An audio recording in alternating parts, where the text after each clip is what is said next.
tuko salama. Saa hizi jioni hapa tumetulia ubaya ubwela. Tawi miongoni mwa matawi makubwa brother hili. Wewe unaliangalia kwa oga tu.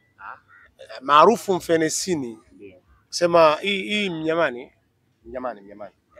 Hii ni Mnyamani kijiografia, Buguruni huku Vingunguti yote Mnyamani. Karibu sana Abdallah. Bana, mimi nimekaribia Seif, lakini nimekuja tuzungumze kuhusiana na kile ambacho kinachoendelea. Tuko katika mapumziko kupisha michuano ya AFCON, lakini hakituzuii kuzungumzia timu zetu, kwa maana Simba, Azam, watani zetu na wengine wengi. Ndo masuala ya mpira hayo. Simba Sports Club influencers ama mashabiki maarufu walikuja na hoja ya kueleza kwamba wanataka kufanya dua maalum kwa ajili ya kushughulika na wasaliti ambao wanaipelekea Simba isipate matokeo kwa namna moja ama nyingine. Lakini watani zenu kwa maana Young Africans wamejibu hiyo hoja. Hili kwanza limekaaje na ilikuwa ni sahihi kwa wao kuja kujibu kile ambacho mmekizungumza Seif? Mimi kwanza nikwambie Abdallah. Watu wenye maarifa sawa sawa, maneno yao kila siku nayasema. Wako Msimbazi, yani wako Simba. Sisemi Simba hakuna watu ambao hawana. Mungu hajafanya hivyo, ameweka mizania. Lakini katika kanuni ya kihesabu namba kubwa ndo inasomeka. Wanautoa mfano huu mara kwa mara mpaka wakielewa nitaacha. Ukifika dukani ukiagiza muuza duka nipe mchele, anakupimia kilo moja, atakwambia tu bana mchele kilo shilingi 3500. Kwa si wenye wake ndo tunajua. Ukipimiwa kilo moja ukirudi nyumbani ukimpa mama mtu anaanza kupepeta, anatoa vumbi. Anatoa chuya na mawe. Dukani hujataja. Mwambia nipe mchele, hujambia nipe mchele, mavumbi, chuya, mawe, kwa maana wingi wa mchele utafilisi hivi vitu vingine. Kwa Simba wengi wana maarifa. Angalia ajabu ya Mwenyezi Mungu. Simba baada ya kuona migogoro yetu imekuwa mikubwa sana na haina majibu. Wako watu wanamtaja Mangungu. Wako watu wanamtaja Trayageni. Wako watu wachache wanamtaja Mohamed Dewji. Nani tatizo? Tukaona tukae kwa pamoja, influencers wa Simba, watu wenye akili na nidhamu. Twendeni tukamuombe Mwenyezi Mungu. Tunaposema tuombe Mwenyezi Mungu tunachukua matabaka mangapi? Sasa lipo la tatu. Wapo wasio na dini wataomba kwa kuamini wanachoamini, kama kina Kingunge marehemu nadhani. Sasa wako Wakristo watasimama kwa kuomba, wako Waislamu tutasoma halal badiri. Umenielewa? Baada ya kumaliza sisi kumshtakia Mungu, tutamwacha sasa Mungu ajibu. Na tunaweza tukasoma pia ikaturudia hata si wenyewe pengine, au ikamtafuta huyo mtu mwingine. Watu wangetakiwa kusubiri. Sisi shaka yetu ni moja. Sisi tunafahamu, sisi tunao watu takribani 4 tumewapeleka kwenda kupeleleza Yanga. Sisi tunaogopa Yanga wasome albadili. Hata sisi tunaposoma albadili tutaangalia, yani Yanga wasiwe na shaka. Si hatuwezi kuwagusa hawa kwa sababu hawa tukiwagusa albadili itawafikia. Na kwa kuhakikishia hili tunaolisema na hakikisha kwenye maiki yako wameanza kutimiza, kwa sababu hata mwaka huu angalia usajili waliosajili. Ukitaka kumsambaratisha mtu mjinga kwanza mpe uchumi, alafu nenda kamuibie katika uchumi. Hata ukichukua akiambiwa Seif anachukua aamini. Umeelewa vizuri? Kwa hiyo ni waondoe shaka. Lakini mimi kitu kilichonikera sana Abdallah, na siwezi kuacha kusema nisichelewe. Watu wale wamesimama wakadosari kwamba sisi hatufahamu Qur'ani, sisi hatukutoa hata aya moja. Sisi hatukuwa kwenye msikiti, sisi tulikuwa kwenye tawi la mpira pesa. Yaani hatukwenda kabisa msikitini. Sasa msemaji alivyomjinga alivyoona kanzu ya Shabani mpira pesa, akajua pale tuko msikitini na kanzu anavaa Muislamu, kanzu anavaa msomi, kanzu ni vazi la Mashariki ya Kati. Warabu kuna mjinga anavaa kanzu, mvuta bangi anavaa na mlevi. Yeye akaenda kuwashumu sasa kwamba tunasimama pale ni maustadhi. Bahati mbaya akasema ikutolewa hata aya moja ya Mwenyezi Mungu. Angalia ujinga ulivyokuwa ni jambo baya kweli kweli. Hivi dua tulosoma hakuna aya. Akaisikiliza ile dua au msoma dua alisoma kwa sauti ya chini? Ziko dua ni aya katika Qur'ani, ndio sio? Sisi tumesoma aya zimetolewa, yeye hakujua kama sisi tulianza kwa kusoma dua. Jambo la kwanza. Jambo la pili, nimesikia takbira imepigwa na walevi, yani wamekaa wahuni wanapiga takbira. Miongoni mwa wahuni waliokaa, sisi tunawasihi sana waache basi, wamwache Mwenyezi Mungu. Sisi utani wetu ni wa Simba na Yanga, tusikaribishe mashehe wakaja kutukosoa. Mwamba ametoa aya 2. Hakutoondoka nafsi yoyote isipokuwa kwa sababu maalum. Mwenyezi Mungu anasema, yani nafsi haiondoke katika mwili, aiache mwili mpaka kuwe na sababu maalum, tuko sawa sawa. Aya ya pili ametoa kwenye surati Luqmani. Atamsikiliza anachosema. Anasema aya ipo kwenye surati Luqmani. Mungu anasema, anamwambia mwanae, tukubaliane mimi na wewe, katika Qur'ani Mungu ana mtoto. Yani kuonyesha hata anachokisema akijui, yani kubwajinga. Unajua ujinga mbaya wewe. Ni bora Shabani aliyonyamaza kutoa haya kuliko yeye aliyotoa haya amesema Mungu ana mtoto. Akarudie maneno yake. Mimi nimewafuatilia vizuri tu. Maskini ya Mungu alichobarikiwa. Mimi nilichokiona kwa jamaa kaweka karikiti. Nywele zake kaweka ile nini mnaita wevu. Wevu ni karikiti, si miaka tunakuwa. Mmenielewa? Ni karikiti. Hicho ndio kitu nilichomuona nacho. Ameweka karikiti na afahamu chochote kuhusu Qur'ani. Mimi nitoe usia kwake na aliokaa nao. Kwanza ile takbira ikupigwa sehemu sahihi. Hata tusikaribishe watu wa dini. Unajua kuna watu wamesoma kweli kweli. Kina Nuruddin yao, kina Muhammad Bachu, umenielewa? Nasema watu mashuhuri wana elimu za kutosha. Wanatuvizia na sisi watu wa mpira tukosee. Si tumsi kama anaweza kujibu hoja tulizoziweka pale. Asimame katika hoja. Kama hawezi aziache aya za Mwenyezi Mungu, yeye mwenyewe anachokijua. Kwanza aya moja kainukuu mara 3. Hata uwezo wa kuitaja katika matini yake ya Kiarabu hana. Si wasomi wakubwa Sheikh Abdallah. Akitaka issue ya dini atengeneze mdahalo na sisi tutaenda kuzungumza naye dini. Ili jambo sisi tunaomba liwe mwanzo na mwisho. Wakiona tumetoa hoja, sisi tunafahamu tunachokifanya. Sisi tunakwenda kufanza dua. Ikiwa hiyo halal Badri tunafahamu kwamba Badri ni vita ambavyo walimalizia maswahaba kupigana. Hivyo vita hatukutaka huko, sisi tumeambiwa tushtakie kupitia dua hizo. Tutafanya nyingi. Kwa mfano mimi kwenye press nimekaa nikasema nimenunua mbuzi. Mungu kasema ziko dua anatakiwa kufanya kafara tuchinje, ila mbuzi awe hana aibu.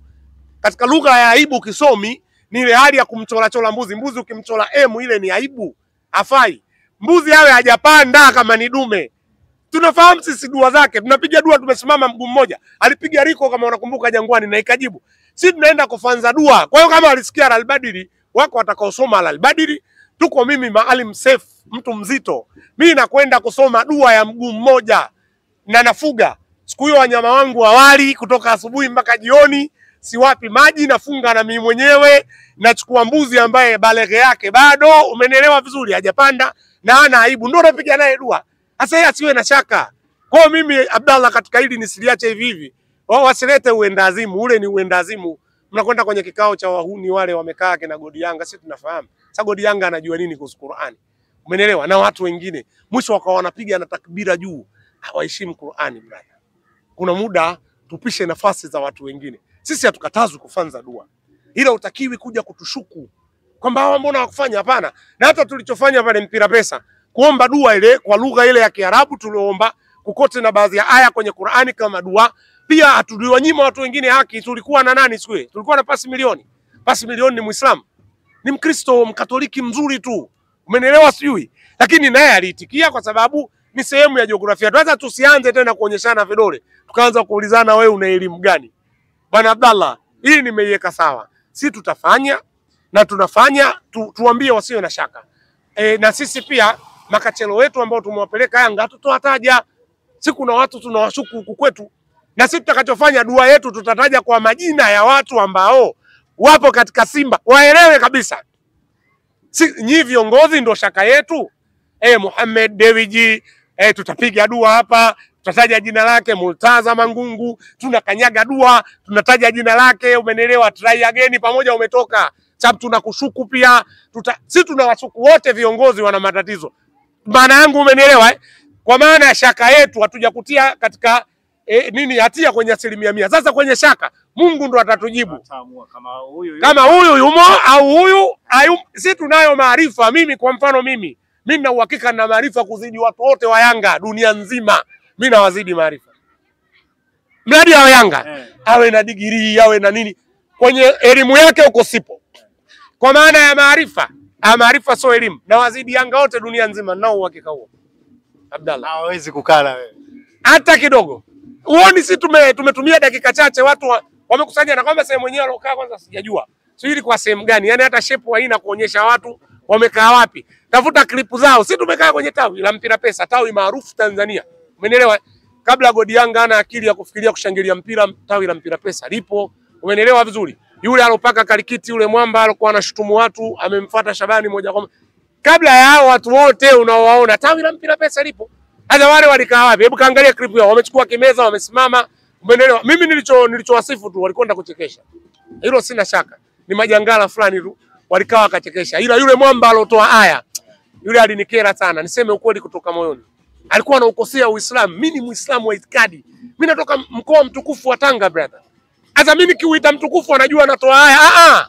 Mimi nasema Tanga ni mkoa mtukufu, kuna Tamta inatoka Tanga. Wametunga vitabu vingi tu, vingine viko mpaka Misri vinafanya kazi. Shamsi Maarifa, kuna Zaharau, kuna Shamsia na mavyuo mengine. Sasa mimi natoka sehemu ambayo mimi kwangu ni tukufu. Sasa yeye ataje mkoa wake mwingine unaofanana na mavyuo aliyoko Tanga wapi? Tataja Kilwa huko.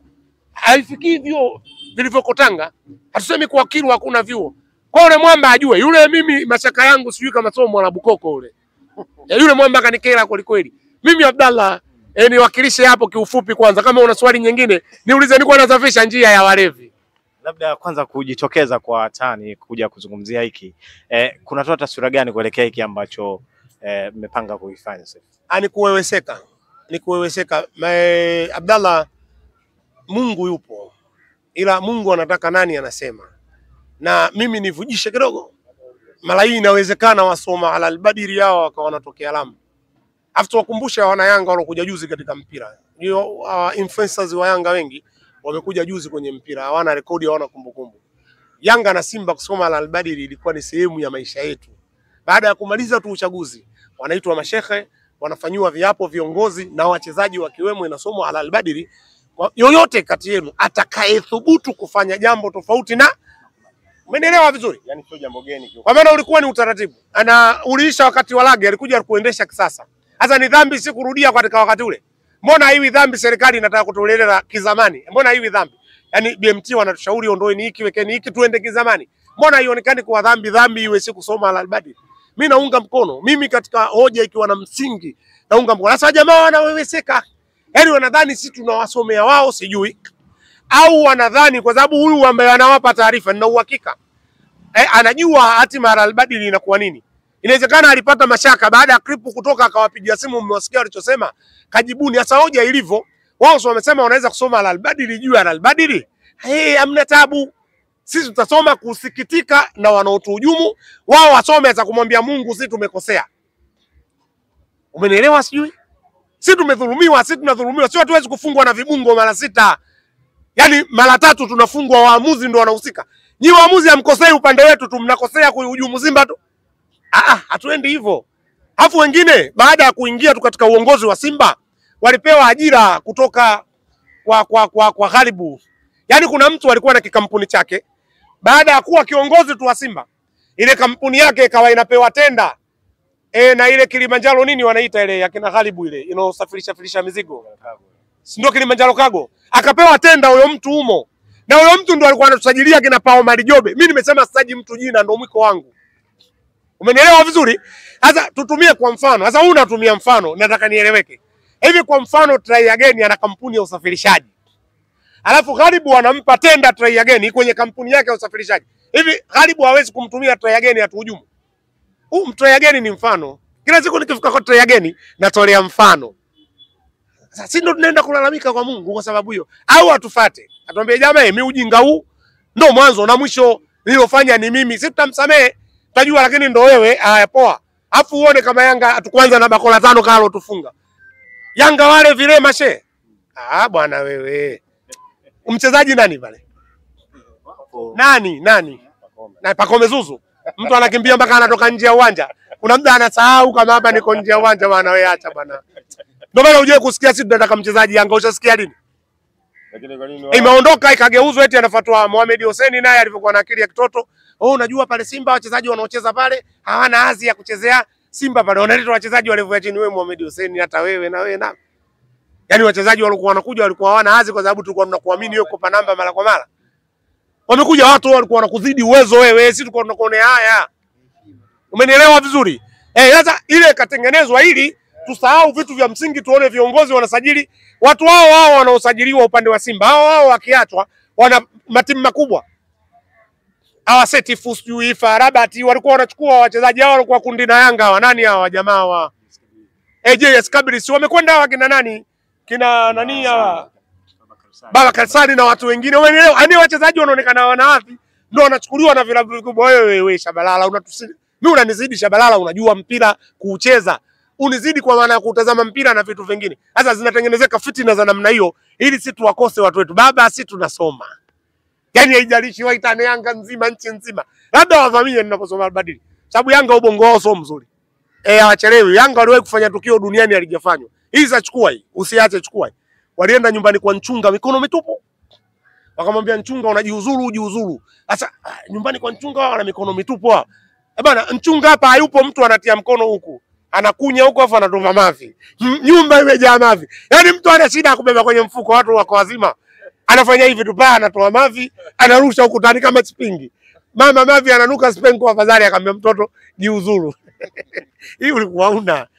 Yanga hawana hata Yanga wana nidhamu wametoa. Labda wavamie, si tuambie kwenye kipaza chako tunasoma halal badiri na tunajua nini tunachokifanya. Sasa na wao wamesema wamepewa ngamia, wafanye. Ila wamwambie huyu mtu kaisha.